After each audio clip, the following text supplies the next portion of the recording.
Hola, buenos días.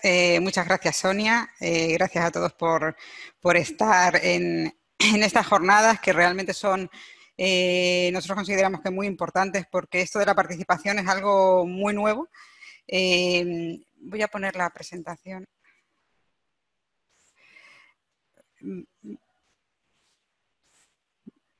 ¿Ven mi pantalla?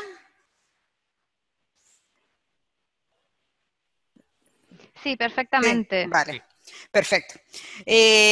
Bueno, pues como les decía, que la verdad que nos encanta participar en estas jornadas y en estos eventos porque el tema de la participación, el primer reto que nos encontramos o la primera, bueno, no es un problema, es una situación, es que no sabemos muy bien qué es participación, ¿no? Si nos pusiéramos a hablar de participación como de innovación social y otra serie de conceptos que son bastante nuevos, o si no nuevos, que los utilizamos de forma nueva, bueno, pues probablemente estaríamos 3 días aquí hablando y avanzaríamos muy poco. Pues, hablar de participación, podemos estar hablando de ir a clases de guitarra, es participar en una clase, ir a una procesión, ahí participa mucha gente. También podemos hablar de participación social, participación comunitaria, participación ciudadana y, bueno, probablemente, como digo, avanzaríamos muy poco.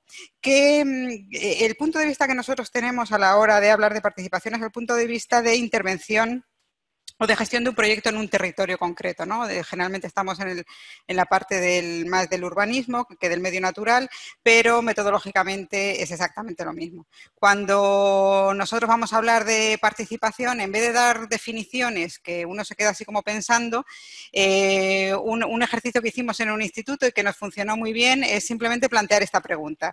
Y es: ¿a quién elegirías? Si en tu municipio o en tu territorio viene una especialista urbanista reconocida internacionalmente, avalada por todos los técnicos del municipio, y se da una vueltita en helicóptero, conoce el municipio perfectamente, se va a su despacho, a lo mejor en Madrid, y elabora el plan que sea, un plan estratégico, un plan de movilidad, un plan de espacios libres, lo que sea. Y esa es una opción. La siguiente opción es que viniera otra especialista, también urbanista, con el mismo prestigio, pero no utiliza un helicóptero, sino que se da un paseo por el municipio, se queda varios días, habla con la gente, entra en los bares, en las tiendas, pregunta y, bueno, desarrolla una serie de conversaciones, por así decirlo, ¿no? Entonces, cuando preguntamos ¿a quién elegirías? Pues bueno, parece bastante, nunca nos ha pasado que alguien elija la primera opción, sino en igualdad de condiciones preferimos a aquella persona que se nos ha acercado y nos ha conocido. Y la siguiente pregunta es ¿por qué? ¿Por qué elegiríamos esa segunda opción? Y básicamente, sin entrar en definiciones, como decía, sí que podemos hablar de, hay una especie de intercambio de conocimiento, ¿no? Ha habido ahí, y nos da la impresión de que en este segundo caso, esta persona, cuando se vaya a su despacho, se lleva una mochila de conocimiento que en el primer caso no se ha dado, ¿no? Que es este conocimiento que hemos compartido. Y en este sentido, hay muchas veces una de las cosas que nos ocurre es que la participación no se entiende como un conocimiento compartido, un trasladar lo que uno sabe, sino que es una especie de totum revolutum donde hay una especie de tiranía asamblearia que debe imponer una serie de ideas que pueden ser buenísimas a un proceso, un proyecto, lo que sea, ¿no? Nosotros lo que planteamos es que siempre tienen que existir estas 3 patas, siempre tiene que haber y ninguna sustituye a ninguna, ¿no? Julie nos lo ha dejado muy claro, es decir, hay un conocimiento experto, un conocimiento técnico, científico, que si bien y es lo que está ocurriendo en una jornada como la de hoy, ¿no? Es necesario que sea compartido.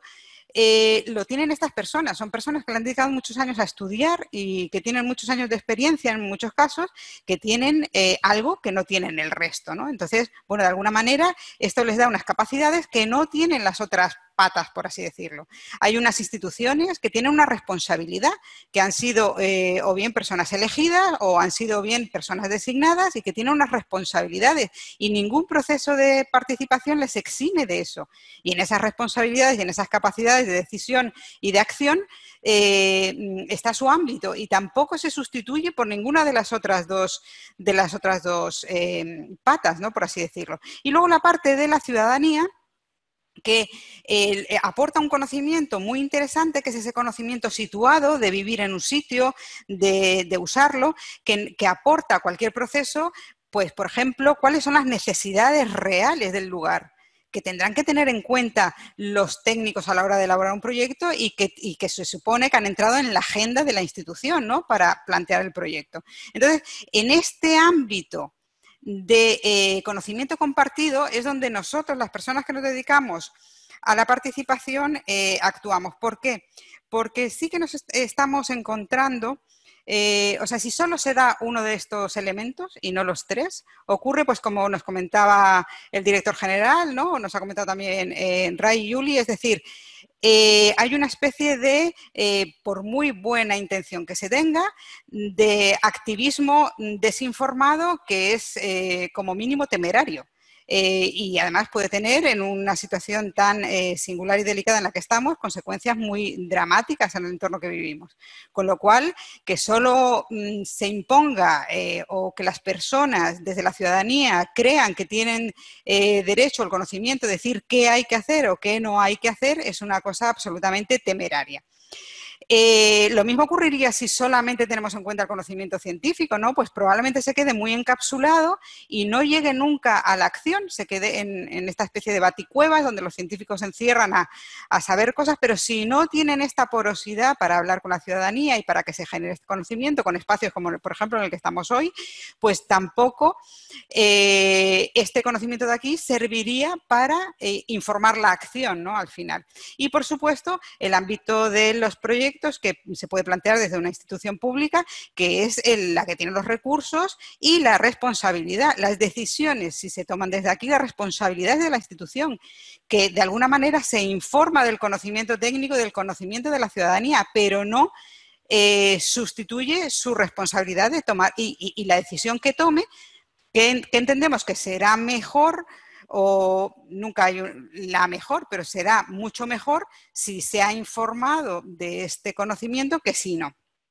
Con lo cual, estas son las tres patas que manejamos. ¿Qué es lo que creemos que ocurre ahora?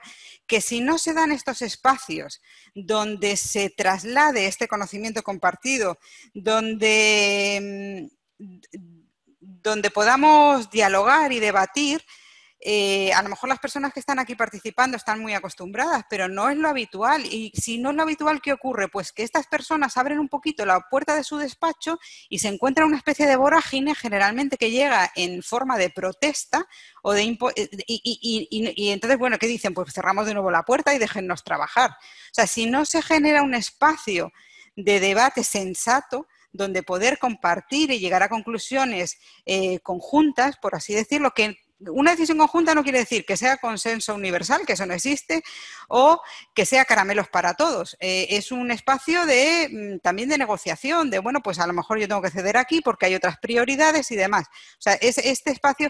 ¿Qué ocurre? Que ahora en la cultura del tuit y en la cultura del a golpe de titular de periódico, esto no se está dando. Entonces siempre llega a ser, siempre se presenta de manera en confrontación, unos en contra de otros, y muchas veces pues no al final no se avanza lo que se debería, ¿no? Esto que así en el dibujito queda como muy bien porque hay tres cosas y todo muy claro, a la hora de llevarlo a la realidad,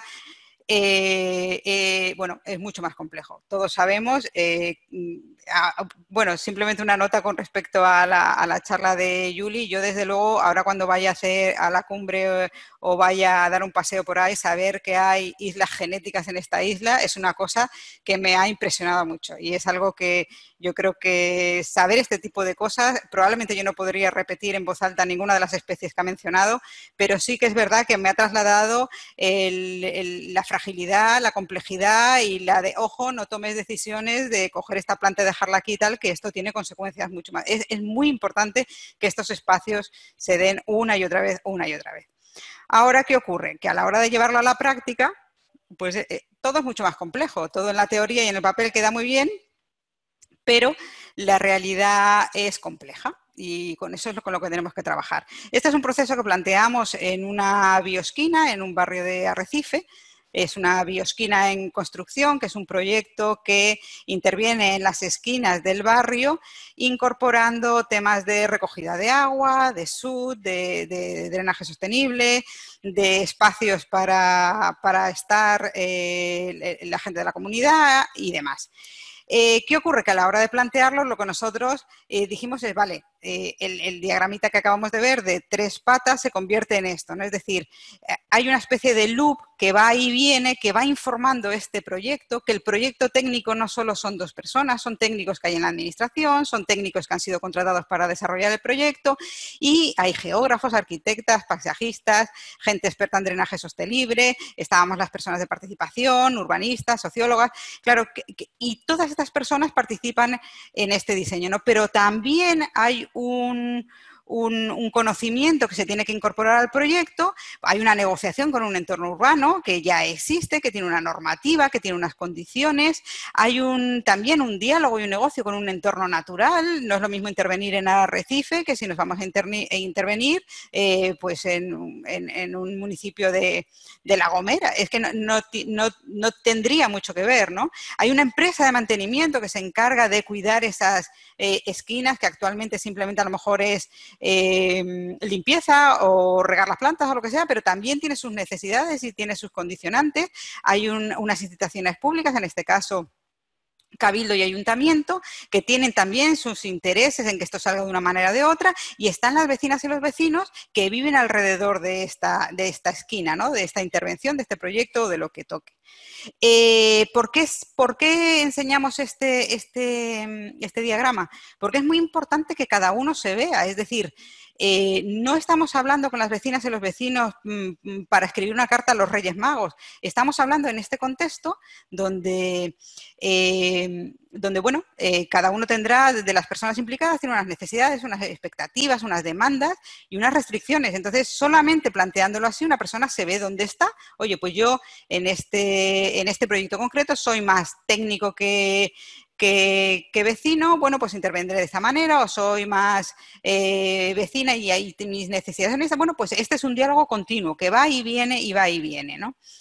¿Qué ocurre? Que cuando una persona se ve implicada en un proyecto de participación, cuando una persona se ve que se le ha escuchado, que se tienen en cuenta sus ideas, sus necesidades, esta persona con respecto al proyecto que sea, a la intervención que sea, se va a comportar de otra manera.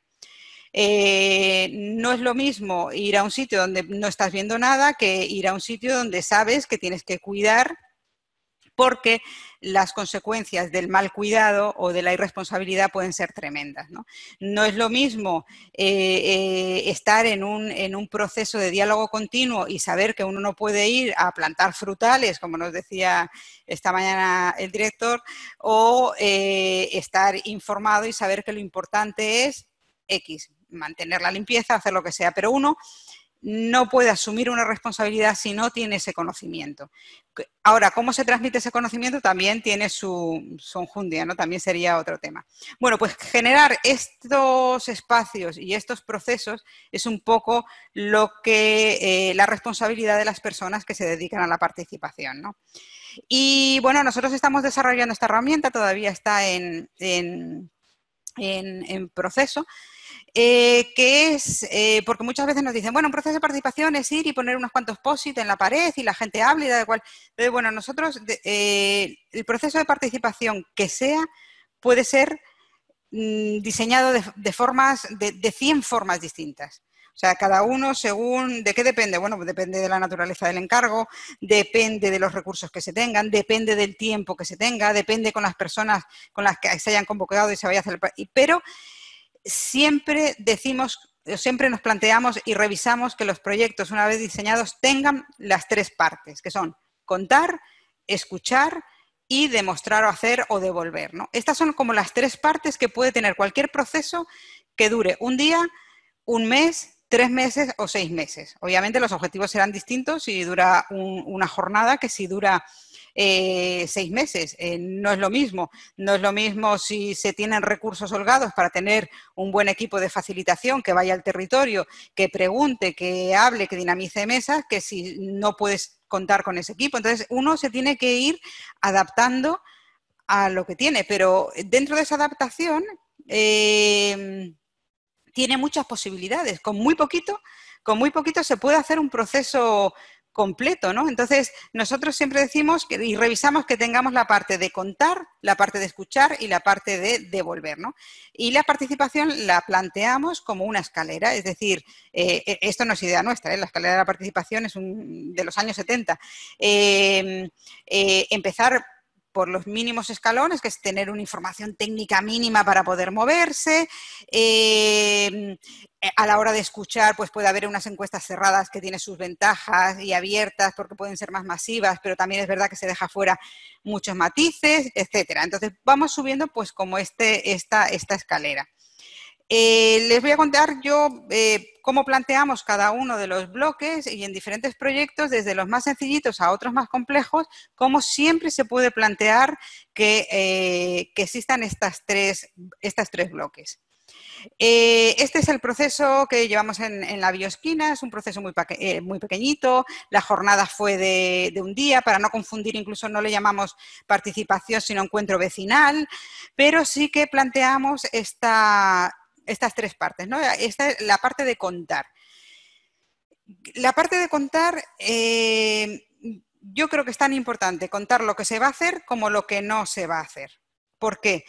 En este momento, si por ejemplo el proceso es planteado desde una institución, es un momento como de honestidad y decir, a ver, este proceso se trata de esto, el ámbito de decisión es este, lo que ustedes van a poder aportar, donde van a poder dar, es en este trocito, pero hay cosas que se quedan fuera del ámbito del proceso de participación. Es decir, una de las cosas que nos ocurre es crear unas expectativas de que cuando se hace un proceso de participación se va a hacer todo lo que se diga y eso está muy lejos de la realidad.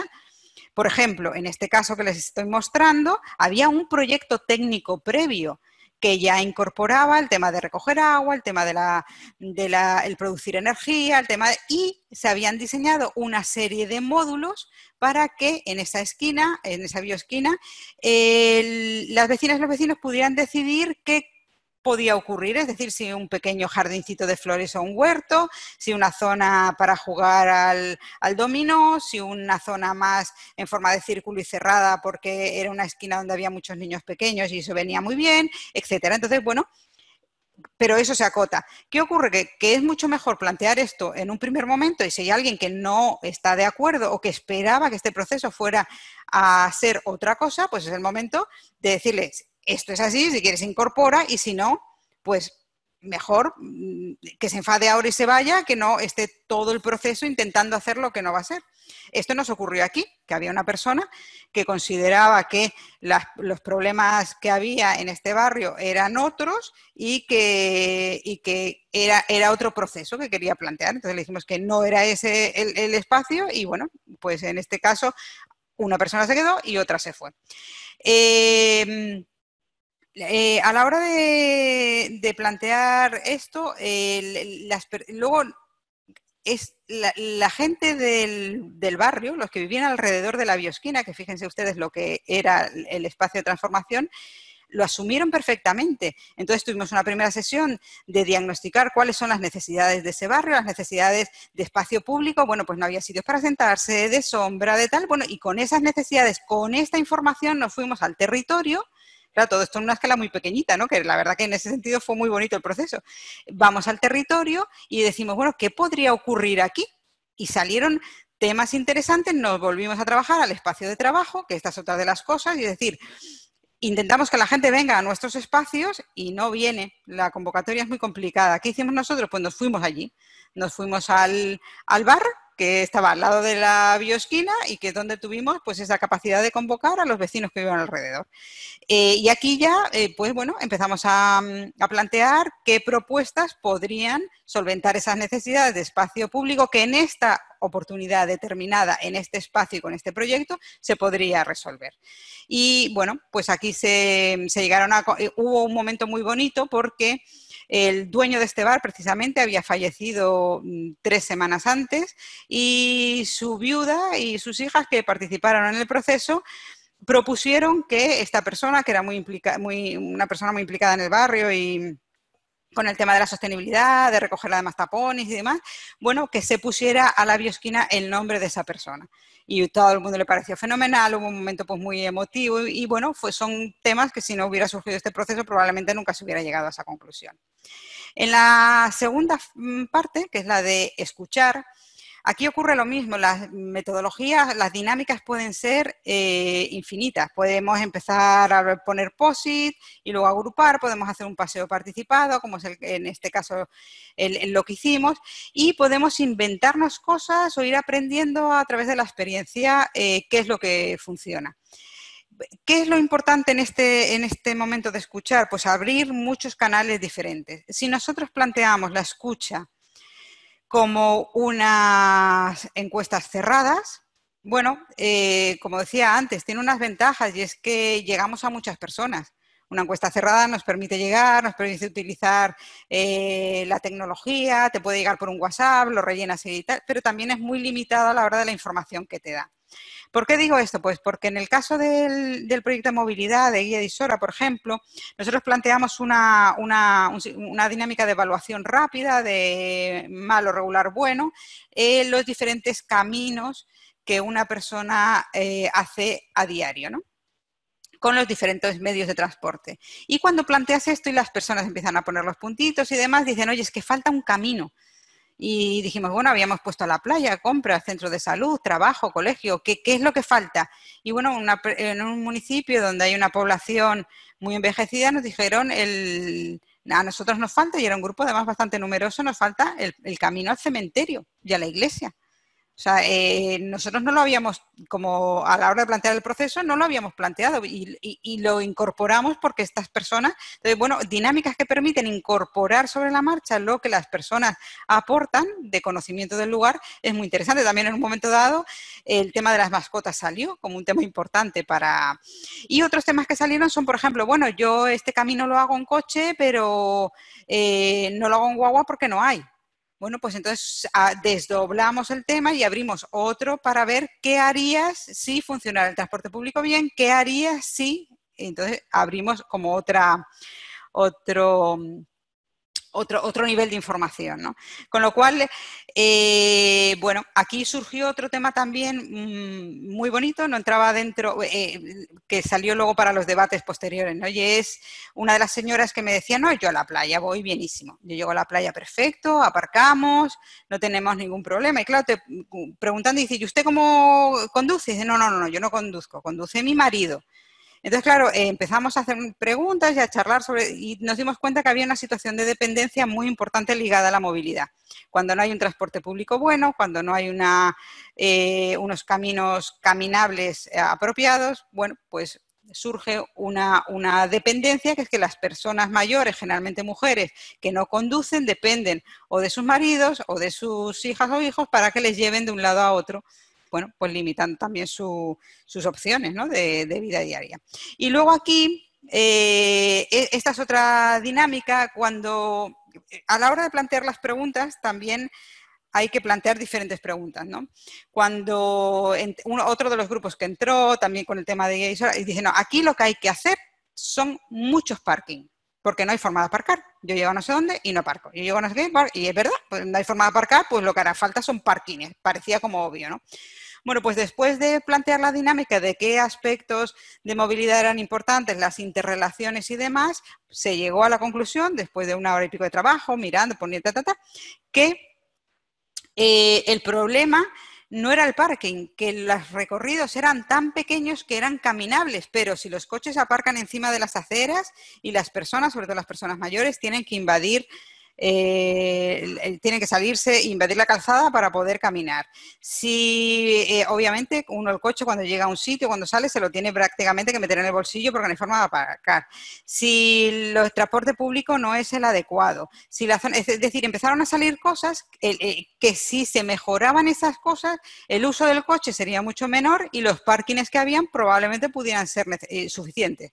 Con lo cual, de la pregunta, ¿qué hay que hacer? Hay que hacer parkings y entonces en ese momento ya está parking sí, parking no y ya prácticamente poco más hay que salir de ahí, luego tendrá que tomar la decisión la institución que sea y los técnicos, y a partir de ahí pues ya está planteado pues sinceramente la bronca, porque no hay espacio de diálogo. Entonces, todo este tipo de herramientas de escucha permiten que se dé este intercambio de conocimiento del que hablábamos antes, y esto también entronca con, una vez que se ha hecho esto, aunque el resultado que sea no es el que yo hubiera dicho como vecina de un sitio, puedo entender que se hayan tomado esas decisiones, con lo cual las asumiré y probablemente todo lo que se haga lo cuidaré de otra manera. O sea, ya estoy implicada, ¿no? Ya estoy impregnada. O sea, no, en este sentido, con estos espacios lo que hacen un poco es lo que comentaba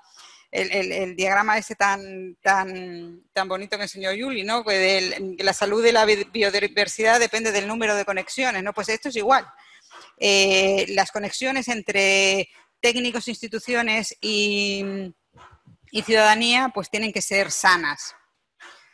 Bueno, hablando de información, me habían dicho que la obra comenzaba dentro de media hora y se han adelantado, así que pido disculpas si hay un poco de ruido de fondo.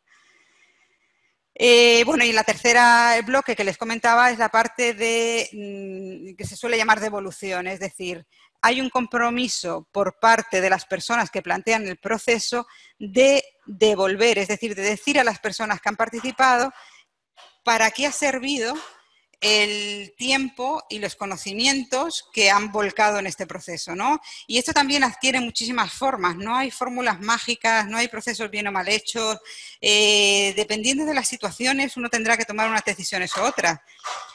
Por ejemplo, en este caso fue una devolución en medio de un proceso porque había tantas ideas que lo que se hizo fue agrupar por temas para que luego esos temas pudieran ser llevadas en mesas de trabajo. Otro puede ser plasmar en un mapa las ideas que se han volcado y que las personas vean ahí reflejadas sus aportaciones. Y otra puede ser, que esta es algo muy interesante, una hoja de ruta, es decir, este proceso acaba aquí por las razones que sean, pero los siguientes pasos podrían ser estos o estos, de tal manera que no es un final, sino un comienzo de algo, ¿no? Lo que sí es verdad que una devolución tiene que contener es recoger todo lo que ha salido en estas sesiones y lo que ha aportado la gente.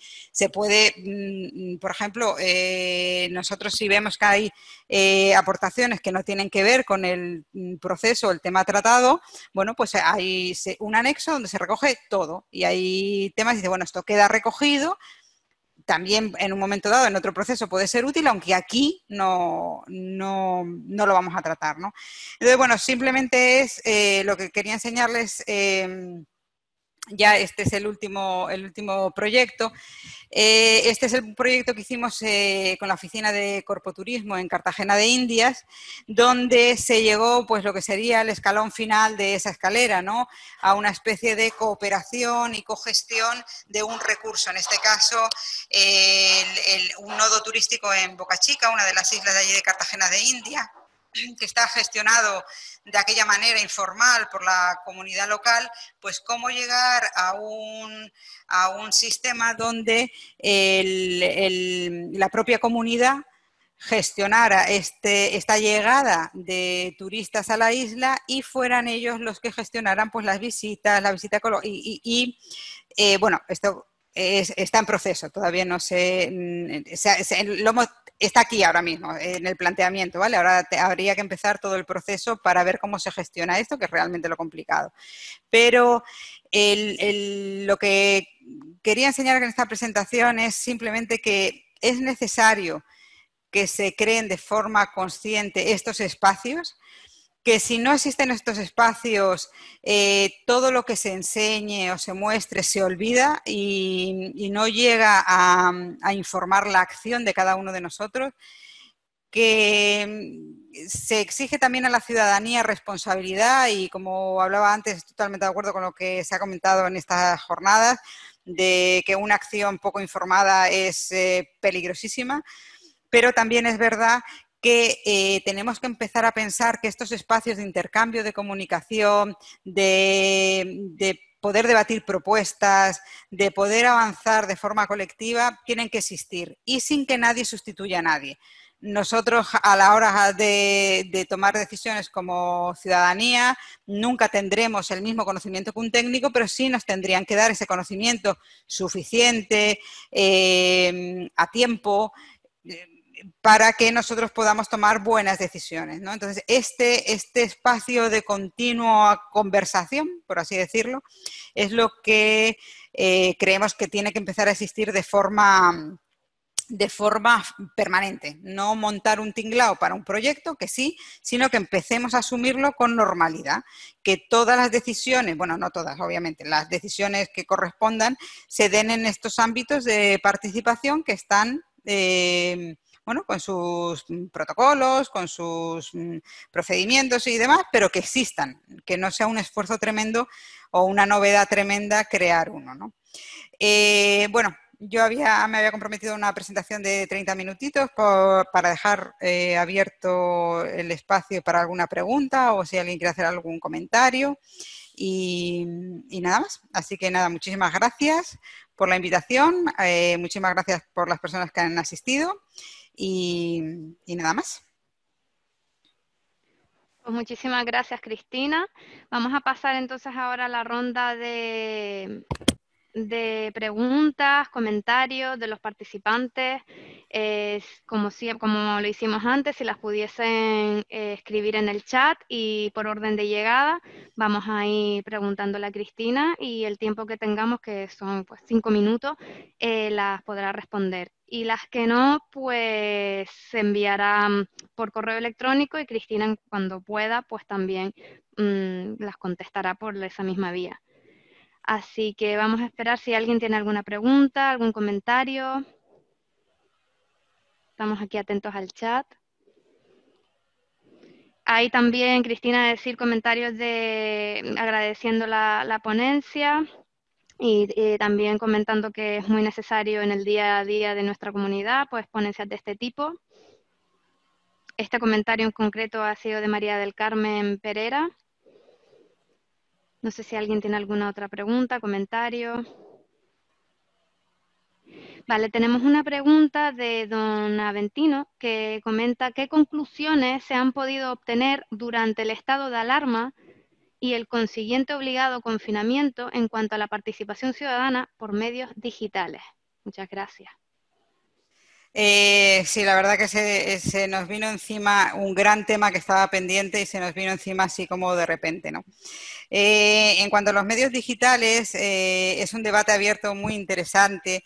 Mi opinión es que los medios digitales son muy importantes, avanzan mucho en determinados momentos del proceso de participación, como es, por ejemplo, generar una convocatoria, trasladar información, recoger propuestas, hacer una revisión a un documento. Para todo esto ayuda muchísimo, ¿no? Y, por ejemplo, sesiones como las de hoy, la tecnología es fundamental y realmente nos ha permitido continuar con estos diálogos, pero la tecnología se deja fuera a mucha gente. La tecnología, al final, hay una barrera tremenda que las personas, la primera es la edad, otras son los recursos. Entonces hay que tener mucho cuidado con que todo sea, sí que es verdad que ahora mismo nos tenemos que adaptar, no queda otra.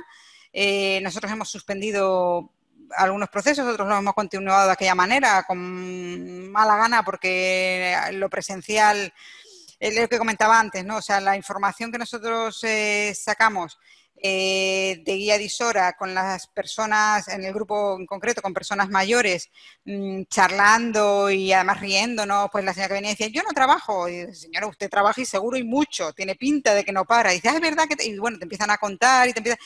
Todo eso, el lenguaje corporal, el saber, por ejemplo, que en un grupo siempre van a hablar más 3 o 4 personas, generalmente hombres, frente a personas que tienen muchísimo que aportar, pero que se ven un poco intimidadas. Todo eso se trabaja en presencial. Entonces, los medios digitales son fundamentales, son importantísimos. Hay, además, el otro día hicimos una sesión composite digital y tal, que es una maravilla, pero ojo que se deja mucha gente atrás. En ese sentido, hay que tener mucho cuidado, no queda más remedio, pero tenemos que estar sabiendo o sea, tenemos que ser conscientes de lo que estamos perdiendo y recuperarlo en cuanto podamos.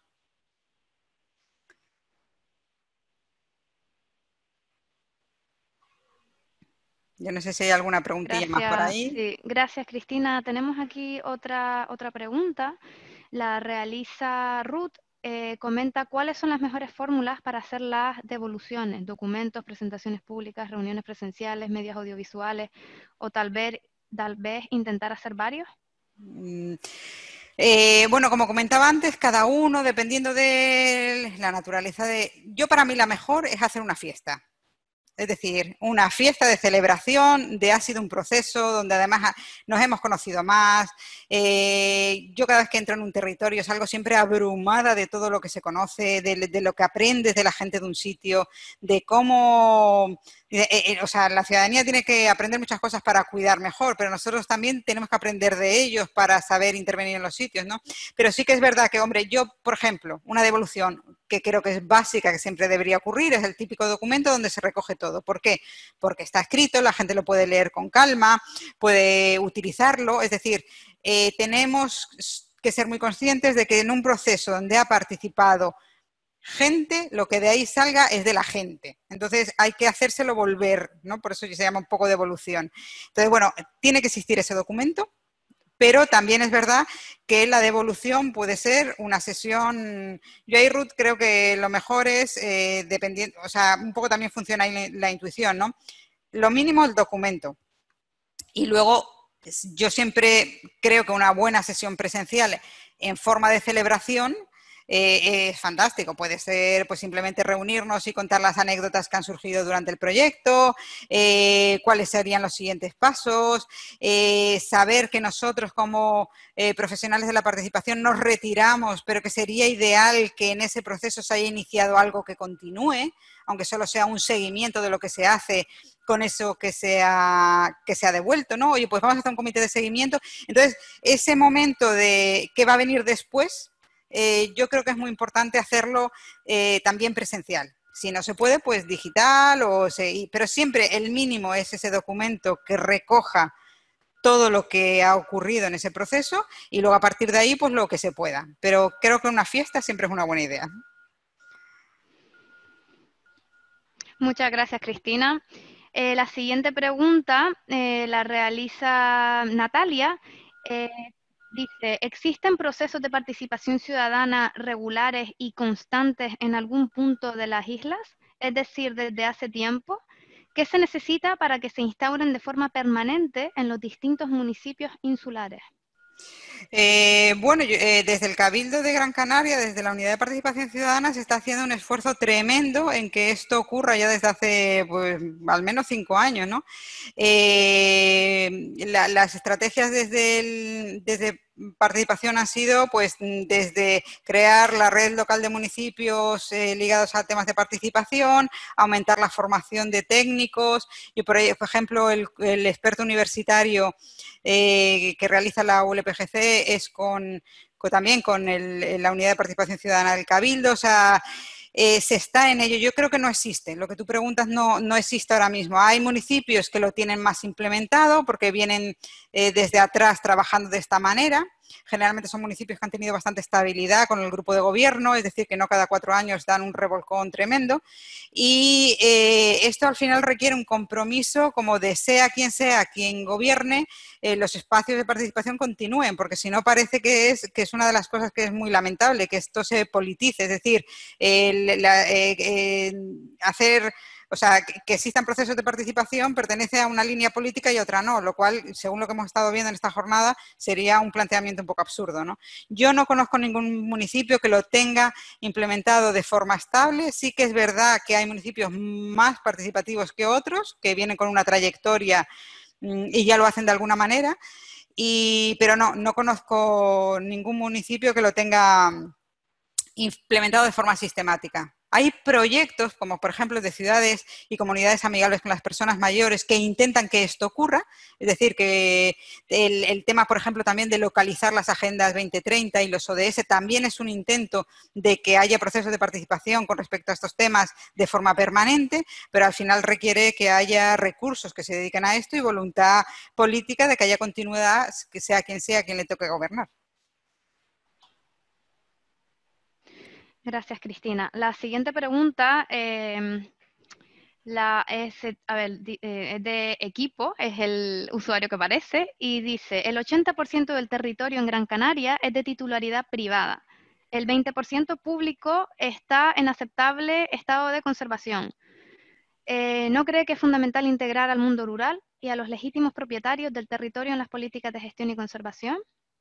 Sí, es fundamental. O sea, el tema es que, como comentaba al principio, o sea, hay que integrar, pero también estas personas que habitan en un lugar tienen que saber que no son ellos solos, o son ellos los que hay que hacer. O sea, quiero decir, es fundamental que estén en este diagrama de que estén como las tres patas, es imprescindible que estén porque su conocimiento y su saber hacer y su acción en el territorio por el hecho de vivir ahí es crítica, pero nuevamente hay que generar estos espacios y estos procedimientos para que esto sea de una forma fluida y estable y no sea con un tema determinado cuando surge un tema muy polémico y siempre en forma de guerra. O sea, aquí blanco-negro, conmigo contra ti, o sea, tenemos que superar estas dinámicas de hacer, ¿no? Tenemos que empezar a... Y es complejo, ¿eh? Yo cuando empecé con temas de participación hace unos años, entrar en un sitio y estar abierto a que ocurran cosas con las que no estás de acuerdo, hay que hacer una especie de reseteo, ¿eh? Porque uno llega y parece que tiene la solución, uno llega y parece que dice, aquí hay que hacer esto. Y a lo mejor sale diciendo, pues a lo mejor esto no, o esto sí, pero de esta otra manera. Hay que estar abierto y esto es, seas técnico, seas ciudadanía, seas institución pública, si no partimos de esta especie de reseteo, de que podemos movernos de nuestra posición y llegar a algo que no teníamos previamente en la cabeza, no podríamos avanzar, pero la respuesta a tu pregunta es que sí, es que es crítico que estas personas formen parte de los procesos. Gracias, Cristina. Vamos a una última pregunta, aunque hay más, pero por falta de tiempo vamos a limitarlo a esta última pregunta. La pregunta la hace María José Suárez Hidalgo. Dice, buenos días. No entendí bien la diferencia entre contar y escuchar. ¿Sería tan amable de puntualizar? Y por otro lado, la acción de devolver acaba con un proyecto concreto como la bioesquina, o entendí que en esa fase se recogen todas las aportaciones fundamentalmente. Muchas gracias. Vale. Sí, María José, o sea, lo que tú planteas es el gran problema y es que con respecto a la devolución es que depende del proceso. El concepto es que en el momento de la devolución tú de alguna manera, si eres profesional de la participación o la persona que ha promovido el proceso, tienes como el deber de a las personas que han dado su tiempo y han aportado su conocimiento, decirles qué has hecho con eso que han aportado. O sea, básicamente, ¿cómo se lo dices? Pues como comentamos antes con la pregunta de Ruth, ¿no? ¿Cómo se lo dices? Pues un informe completo de lo que ha ocurrido, una presentación, otra reunión de grupo y comentar lo que sea, pero el concepto es que tú tienes que decir y tu responsabilidad es decir con ese tiempo y con ese conocimiento volcado qué has hecho o cómo ha informado un proyecto. Y ahí vamos a la primera pregunta. ¿Qué es contar? Contar es explicar qué haces aquí y para qué eres necesario. O sea, es muy importante que una persona llegue y diga, en este proceso vamos a tratar este tema. No vamos a resolver todos los problemas del barrio, no vamos a tratar todos los problemas del barrio, vamos a tratar este tema. Y además, por eso puse el ejemplo de la bioesquina, este tema ya tiene este proyecto técnico. ¿Podría no tenerlo? Sí, sería otro proceso. Pero no, un proceso de participación no es una tábula rasa, no empezamos de una página en blanco. Y si eso es así, hay que decirlo. Porque si no, parece que estamos intentando que la gente diga lo que nosotros ya previamente hemos pensado y eso es un fraude en participación. No estamos utilizando a las personas para que avalen lo que nosotros previamente hemos pensado. Un proyecto, y eso hay que contarlo, es decir, si nosotros estamos hablando de movilidad, y nosotros tenemos previamente la idea de que la movilidad de este municipio en concreto tiene que ser una movilidad sostenible, nosotros ya planteamos el proceso con una serie de parámetros, que vamos a priorizar el peatón sobre el coche, que vamos a hacer una red de espacios libres, conectados, vinculados a la movilidad, que vamos, ya hay una serie, y eso hay que decirlo, porque si viene una persona que participa, que además pertenece al mundo yo qué sé, de la venta de coches, y viene y dice, no, no, no, yo quiero partir de cero, aquí lo que tenemos que hacer es una autopista o una autovía de 4 carriles. Bueno, pues perdóneme usted, pero se ha equivocado de proceso. En este proceso ya hemos planteado que es una movilidad de este tipo. Es decir, en el momento de contar, tú tienes que contar de qué va qué es el proceso, qué es lo que se está decidiendo y cuál va a ser el ámbito de decisión. No se está decidiendo todo lo que las personas que lleguen propongan, sino, y ahí hay un ejercicio, lo que comentaba, algo de honestidad, si lo plantea una institución, de honestidad política, es decir, vamos a decir esto sí y esto no. No se trata de ir a agradar a todo el mundo, se trata de que vamos a trabajar para llegar a la mejor solución posible, ¿no?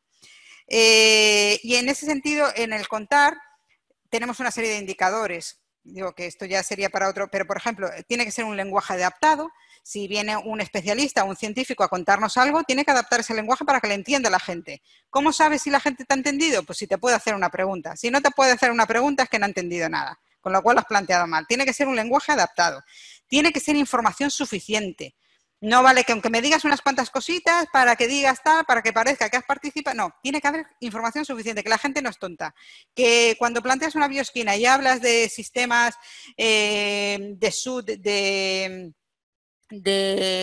uy, se me fue, de drenaje sostenible, las personas lo entienden si se lo explicas. Y es más, vas a la biosquina, estás ahí diciendo, no, pero aquí lo que podríamos hacer es tal, porque debajo estaría el agua recogida, y empiezan a pensar con la información que tú le has dado, porque se la has dado de forma apropiada y a tiempo, que es al principio y no al final, por ejemplo, ¿no? Entonces tendríamos que tener un lenguaje suficiente en tiempo y en forma. Esa sería la parte de contar. Y la parte de escuchar es la parte de decir qué me cuentan ellos a mí. Es decir, yo como técnico de un proyecto, como técnico de participación o como que sea, tengo que abrir muchos canales para que la información de la gente me llegue. No me vale preguntar y decir, a ver, ¿ustedes qué harían aquí? Pues van a decir un parking. ¿Por qué? Porque es mi preocupación. Uno de los problemas más graves que tuvimos en uno de los barrios con un tema de movilidad es que una de las prioridades de los vecinos de una calle es que su coche aparcaba en su puerta. Y tú vas con un plan de peatonalización y de espacios verdes y te miran como diciendo, usted salga de aquí corriendo, mi coche está en mi puerta, porque mi tipo de vida requiere que mi coche, yo abro la puerta de mi casa y yo abro la puerta de mi coche. Era una cosa muy curiosa porque planteábamos un parking a 50 metros. Pero entonces, ¿qué hay que hacer? Bueno, si eso es crítico, habrá que hacer una labor de reeducación, de ir a ver, de contar cuáles son las ventajas de tal, pero es un trabajo muy arduo, ¿no? Pues todo eso, toda esa escucha se plantea con metodologías distintas. ¿Cuáles? Pues las que puedas. Es decir, hay veces que no tienes recursos, hay veces que no tienes tiempo, hay veces que no se ha dado la convocatoria, pero siempre tienes que intentar que en una convocatoria haya diversidad, más que haya mucha gente, es que haya diversidad, que puedas escuchar, que no se te quede atrás ninguna voz. Si hay, es un barrio donde viven personas a lo mejor con algún tipo de discapacidad, pues habrá que escucharles también. O sea, tienes que ir buscando a todas aquellas voces que te puedan aportar cosas que informen tu proyecto y tu gestión. Esa sería la parte de escucha. Entonces, contar, tú tienes que volcar de qué va aquello, escuchar, abrir todos los canales que puedas para recibir y devolver, decir qué has hecho con todo eso. Es muy básico, pero creo que así nos entendemos todos. Muchas gracias, Cristina. Pues nada, ya no queda más tiempo para seguir respondiendo preguntas. Las que se han quedado pues fuera, pues las vamos a contestar igualmente, pero por correo Perfecto. electrónico.